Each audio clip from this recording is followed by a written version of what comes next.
ಆಸೆಯೇ ದುಃಖಕ್ಕೆ ಮೂಲ ಅಂತ ಕಲಿಸಿದ್ದಾರೆ. ಇದು ವೇದಾಂತದ ಅತ್ಯಂತ ಒಣಗಿದ ಭಾಗ. ಇದು ರಸಹೀನವಾದಂತಹ ಒಂದು ಮಾತು. ನನಗೆ ಗೊತ್ತು, ಈ ಮಾತನ್ನ ಕೇಳಿದಾಗ ತುಂಬ ವಿರೋಧಗಳು ಬರುತ್ತೆ ಅಂತ ಹೇಳಿ. ಆಸೆಯೇ ದುಃಖಕ್ಕೆ ಕಾರಣ ಅನ್ನೋದು ತುಂಬ ಜನರ ಮನಸ್ಸಲ್ಲಿ ಏನಿದೆ ಅಂದರೆ ಬುದ್ಧ ಹೇಳಿದಾನೆ ಅಂತ ಹೇಳಿ. ಹಾಗೇನಿಲ್ಲ. ನಮ್ಮ ಆಧ್ಯಾತ್ಮಿಕ ಸಾಹಿತ್ಯಗಳನ್ನು, ಗ್ರಂಥಗಳನ್ನು ನೋಡಿದ್ರೆ ಇದೇ ಸತ್ಯವನ್ನು ಬೇರೆ ಬೇರೆ ರೀತಿಯಲ್ಲಿ ಹೇಳಿದ್ದಾರೆ. ಆದರೆ ಜಗತ್ತಿನಲ್ಲಿ ಪ್ರಸಿದ್ಧವಾಗಿರೋದು ಬುದ್ಧನ ಮಾತು ಅಂತ ಹೇಳಿ. ಆಸೆ ಇದ್ದ ಕಾಲದಿಂದಲೂ ಈ ಮಾತಿದ್ದೇ ಇದೆ, ಆಸೆಯೇ ದುಃಖಕ್ಕೆ ಕಾರಣ ಅಂತ. ಹಾಗಾದರೆ ಭಗವತಿ ಭೋಗಮೋಕ್ಷ ರೂಪೇಣ ಅಂದರೆ ಸುಳ್ಳೇ? ಅವಳಿಷ್ಟೆಲ್ಲ ಆಸೆಗಳನ್ನು ಅನುಗ್ರಹಿಸ್ತಾಳೆ ನಮಗೆ ಸಂತೋಷವಾಗಿರೋದಕ್ಕೆ. ಎಷ್ಟು ಅಂದರೆ ಈ ಭೂಮಿಯನ್ನು, ಈ ಜಗತ್ತನ್ನು ಸೃಷ್ಟಿ ಮಾಡಿರೋದೇ ಎಂಜಾಯ್ಮೆಂಟ್ಗೋಸ್ಕರ ಅಂತ. Can U C the depth of this dimension? ಹಾಗಾದರೆ ಇದಕ್ಕೆ ಎಲ್ಲಿ ಜಾಗ ಇದೆ ಆಸೆಯೇ ದುಃಖಕ್ಕೆ ಕಾರಣ ಅನ್ನೋ ಮಾತಿಗೆ ಅನ್ನೋದೊಂದು ಪ್ರಶ್ನೆ. ಮತ್ತು ನಾನು ನನ್ನ ಗುರುದೇವ ಸ್ವಾಮಿ ರಾಮರನ್ನು ನೆನಪು ಮಾಡ್ಕೊಳ್ಬೇಕಾಗುತ್ತೆ. ಅವ್ರನ್ನ ನಾನು ವೈಯಕ್ತಿಕವಾಗಿ ಬಲ್ಲೆ, ಅವರ ಜೊತೆ ತುಂಬ ಸಮಯ ಕಳೆದಿರೋದ್ರಿಂದ ಈ ಮಾತನ್ನು ಹೇಳ್ತಾ ಇದ್ದೀನಿ. As a Srividya guru and a spiritual master, he led a very very royal life. ತುಂಬ ವೈಭವದಿಂದ ಕೂಡಿದಂತಹ ಬದುಕು ಅವರದ್ದು. ಅವ್ರ ಹತ್ರ ಒಂದು ಕಾರಲ್ಲ, ತುಂಬ ಕಾರುಗಳಿತ್ತು. ಆಮೇಲೆ ಅವರ ಶಿಷ್ಯರು ಹೇಳ್ತಾರೆ, ಅಮೇರಿಕಾದಲ್ಲಿ ಅವ್ರ ಜೊತೆ ಇದ್ದಂಥವ್ರು, ಒಂದು ಸರಿ ಅವ್ರ ಶಿಷ್ಯರನ್ನು, I think if I am not wrong, Justin O'Brien ಅಂತ ಅವರ ಹಿರಿಯ ಶಿಷ್ಯರು, ಅವರು ಒಂದು walking with the Himalayan master ಅನ್ನುವಂತಹ ಸ್ವಾಮಿರಾಮ ಅವ್ರ ಬಗ್ಗೆ ತುಂಬ ಜನಪ್ರಿಯವಾದಂತಹ ಆತ್ಮಕಥನವನ್ನು ಬರೆದಿದ್ದಾರೆ ಅವರು. It's a biography cum autobiography. So ಅದರಲ್ಲಿ ಹೇಳ್ತಾರೆ, ಒಂದು ಸರಿ ಹೀಗೆ ಶಾಪಿಂಗಿಗೆ ಅಂತ ಕರ್ಕೊಂಡು ಹೋದಾಗ ಅವರು ತಮ್ಮ ವ್ಯಾಲೆಟನ್ನು ತೆಗೆದು ತೋರಿಸ್ತಾರಂತೇಳಿ. ಅದರಲ್ಲಿ ಸುಮಾರು 25ಕ್ಕೂ ಮೀರಿದ ಡೆಬಿಟ್ ಆ್ಯಂಡ್ ಕ್ರೆಡಿಟ್ ಕಾರ್ಡ್ಸ್ ಇತ್ತಂತೆ ಅವ್ರ ಹತ್ರ.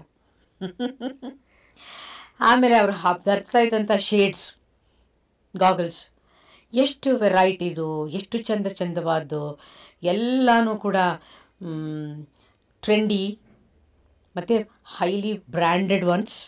ಅವರು ಒಂದು ಮಾತು ಹೇಳ್ತಾರೆ, ಈ ಜಗತ್ತು ಮತ್ತು ಇದರಲ್ಲಿರುವಂತಹ ಎಲ್ಲ ವಸ್ತುಗಳು, all the objects of this world created are meant for you to enjoy.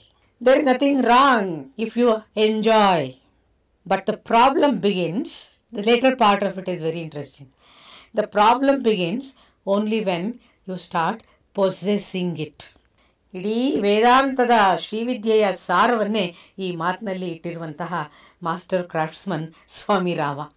ಏನದು ಹಾಗಂದರೆ, the problem begins when you start possessing it. ಈ ಎಲ್ಲ ವಸ್ತುಗಳು ನನ್ನ ಭೋಗಕ್ಕಾಗಿಯೇ ಇರುವಂಥದ್ದು. ಅಂದರೆ ಭೋಗಕ್ಕಾಗಿಯೇ ಇರುವಂಥದ್ದನ್ನು ಹಾಗೇ ನೋಡಬೇಕು, ಆಗ ಅದರ ಎಂಜಾಯ್ಮೆಂಟು ಹೈಯೆಸ್ಟ್ ಇರುತ್ತೆ. ಭೋಗ ಮಾಡ್ತಾ ಮಾಡ್ತಾ ಪೊಸೆಸಿಂಗ್ ಅಂದರೆ ಇದು ನನ್ನದು ಮಾತ್ರ. 2 ಲೆವೆಲ್ಸ್, ನನ್ನದು ಅನ್ನೋದು ಒಂದು, ಮೈನ್ ಆ್ಯಂಡ್ ಓನ್ಲಿ ಮೈನ್, ನನ್ನದು ಮಾತ್ರ. ಈ 2 ಕಾನ್ಸೆಪ್ಟನ್ನು ಅಥವಾ ಮನಸ್ಸಿನ ಒಂದು ದುರ್ಗುಣ, ಇದನ್ನು ನಮ್ಮ ಭೋಗದ ಸಿಸ್ಟಮಲ್ಲಿ ತಂದುಬಿಟ್ರೆ, ಎಂಜಾಯ್ಮೆಂಟಲ್ಲಿ ತಂದಾಗ, that leads to disaster in life. ಇದು ಆಸೆ ನಿಮ್ಮನ್ನು ನಾಶ ಮಾಡೋದಕ್ಕಾಗಿಯೇ ಶಕ್ತಿಯುತವಾಗಿಬಿಡುತ್ತೆ ಅಂತ. ಅಂದರೆ ಅರ್ಥ ಏನು, ನಾವು ಏನನ್ನ ಬೇಕಾದರೂ ಎಂಜಾಯ್ ಮಾಡ್ಬೋದು, ಬಟ್ ಅದಕ್ಕೆ ಅಟ್ಯಾಚ್ ಆಗಬಾರ್ದು. ನಾನು ನನ್ನದು ಅನ್ನೋದರಲ್ಲಿ ದುಃಖ ಅಡಗಿದೆ. ನಾನು ನನ್ನದು ಅನ್ನೋದರಲ್ಲಿ ಈ ಒಂದು ಆಸೆಯ ದುಃಖಕ್ಕೆ ಕಾರಣ ಅಂತಿದೆಯಲ್ಲ, ಅದರ ಹಿಂದೆ ಇರುವ ಸತ್ಯ ಇದು. ಹಾಗಾಗಿ ಅನೇಕ ಜನರನ್ನ ನಮ್ಮ ಸುತ್ತಲೂ ನಾವು ನೋಡ್ತೀವಿ. ಇಡೀ ಜೀವನವನ್ನು ಅವರು ಹೇಗೆ ಕಳೀತಾರೆ ಅಂದರೆ ಸಂಪಾದನೆ ಸಂಪಾದನೆ ಸಂಪಾದನೆ, ತರಹ ಸಂಪಾದನೆಗಳು.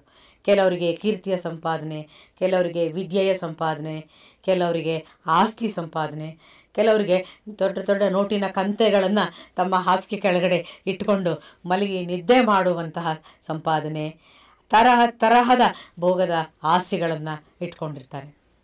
ಅದರ ಜೊತೆಗೆ ಅದನ್ನು ಕೇವಲ ಎಂಜಾಯ್ ಮಾಡೋದಕ್ಕೆ ಅಂತ ಇಟ್ಕೊಂಡಿದ್ರೆ ಅದರಲ್ಲಿ ಯಾವ ಸಮಸ್ಯೆಯೂ ಬರೋದಿಲ್ಲ. It's A great philosophy in it self.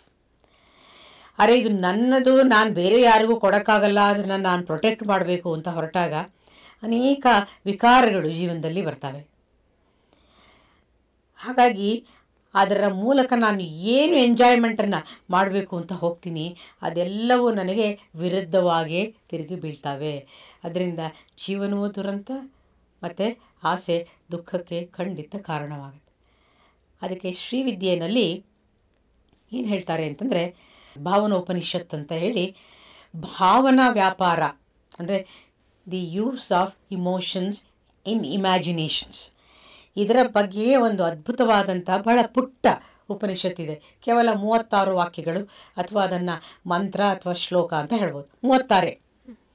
ಅದರಲ್ಲಿ ಭಾವನೆ ಅನ್ನೋದು ಹೇಗೆ ನಮ್ಮ ಜೀವನದಲ್ಲಿ ಕೆಲಸ ಮಾಡುತ್ತೆ, ಈ ಭಾವನೆಯನ್ನು ಬಳಸ್ಕೊಂಡು ನಾನು ಹೈಯೆಸ್ಟ್ ಲೆವೆಲಲ್ಲಿ ನಾನೇ ಭಗವತಿ ಅಥವಾ ನಾನೇ ಆ ಒಂದು ಸುಪ್ರೀಂ ಕಾನ್ಷಿಯಸ್ನೆಸ್ ಅಥವಾ ನಾನೇ ಶಿವ, ಶಿವೋಹಂ ಅಹಂ ಬ್ರಹ್ಮಾಸ್ಮಿ ಅನ್ನುವಂತಹ ಅತ್ಯಂತ ಮೇರು ಮಟ್ಟದ ಸ್ಥಿತಿಯನ್ನು ತಲುಪಲಿಕ್ಕೂ ಸಾಧ್ಯ ಇದೆ. ಅದರಲ್ಲಿ ಒಂದು ಭಾವನಾ ಅನ್ನೋದನ್ನು ಇಟ್ಸ್ ಎ ಟೆಕ್ನಿಕಲ್ ಟರ್ಮ್. ಅದರಲ್ಲಿ ಹೈಯೆಸ್ಟ್ ಸ್ಪಿರಿಚುವಲ್ ಅವೇರ್ನೆಸ್, ಒಂದು ಭಾವನೆಯನ್ನು ಏನಂತ ಕರೀತಾರೆ ಅಂದರೆ ಹೈಯೆಸ್ಟ್ ಸ್ಪಿರಿಚುವಲ್ ಅವೇರ್ನೆಸ್ ಅಂತ. ಸಾಮಾನ್ಯವಾಗಿ ನಾವು ಭಾವನೆ ಅಂತ ಮಾತಾಡ್ತೀವಲ್ಲ ಅವೇ, ಆದರೆ ಅದು ತುಂಬ ಕಚ್ಚಾ ವಸ್ತುಗಳು, ಇಟ್ಸ್ ರಾ ಮೆಟೀರಿಯಲ್.